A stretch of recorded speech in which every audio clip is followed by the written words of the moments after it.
Hello everybody, San your engineer, MBA, and investor. And in today's video, I want to change things a little bit and talk about a big pharma company in the CRISPR landscape. And of course, I'm referencing to Vertex.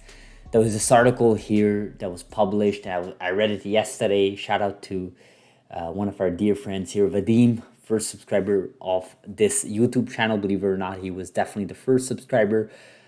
He gave me this link here because it's a paywall, and there's no way I'm going to be paying this publisher insider, whatever it's called, $10 a month, whatever the cost is these days. I mean, inflation, you know how they work. Business Insider, yeah. There's no way I'm going to pay these guys to read their articles, but I got a backdoor to it. It is what it is. So I'm going through it. We went inside the lab at Vertex, a company that dodged the market downturn to become one of the best performing biotechs of 2022. So Vertex is actually an interesting company for a couple of reasons. First of all, they're a huge big pharma company, right? They're worth billions.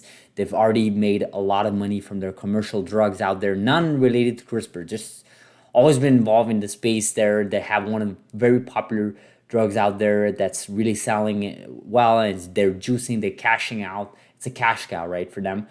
But of course, they're having different investments, right? Specifically in the CRISPR landscape, right? And this is what this article is all about. Of course, the CEO, Reshma, who's been amazing for this company, as far as I can tell, every time I look at this company, I always associate this company with the CEO. So leadership is tight. It's definitely known, and it's definitely respected in this space. We take a look at it. And for so far in 2022, Vertex has added $17 billion in capitalization, the largest increase among all 153 stocks in the SPDR S&P Biotech ETF. I would argue this could be in the top 5 or 10 in just the market as a whole, considering the downturn of markets we've had. Looking at this, of course, they're working in cystic fibrosis drug, which obviously Vertex is really driven by, and we take a look at what they were able to do with sickle cells and diabetes now with their purchase with ViaCyte recently, and of course sickle cell owning 60% of CTA001, which we believe may be potentially being FDA approved by early part of next year. It's crazy, we're almost end of 2022. It's crazy how fast time goes, eh? Looks like they newly opened a $180 million lab in Seaport. That's pretty big. 267 square foot, 1,000 square foot. That's pretty big. 375 people now residing in modern industrial building. Already plotting what's next, building a 7th floor. So they're even going further with this with 265 million. So CRISPR, obviously, they're gonna make a lot of money with CTA001. I can guarantee you this, guys. If it is FDA approved, they're gonna be making some good money for the upcoming years, and I'm putting years with an S at the end because it's gonna be more than just 2, 3, 4, 5 years, right? So their CEO took over in 2020, and honestly, she's been amazing out there. Vertex first breakthrough came in 2021 in hepatitis C.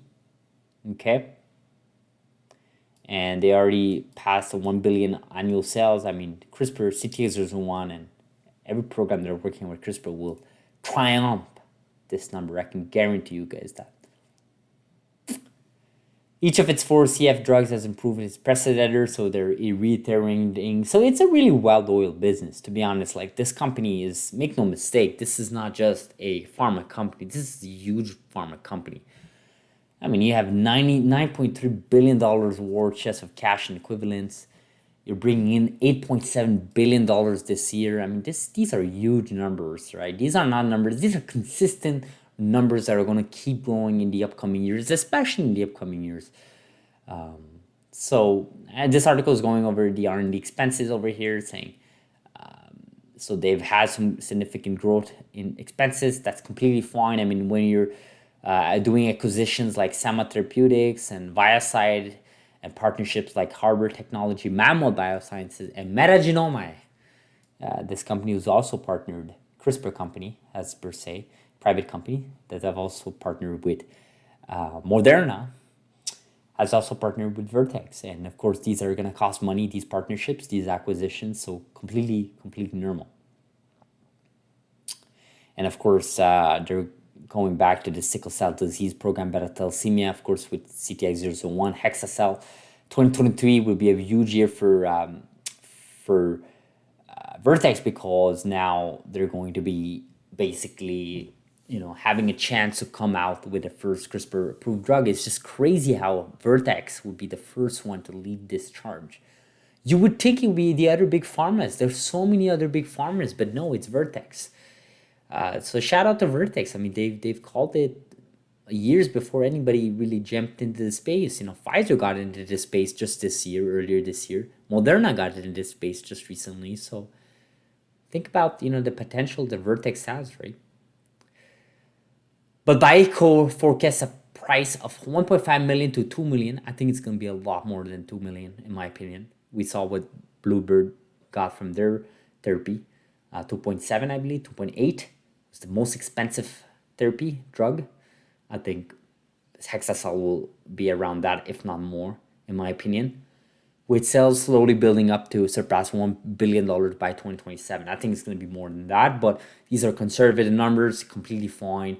But, again, it's hard to tell when you don't have any comparative product out there in the market. There is no CRISPR approved drug therapy right now as we speak at the time of this video.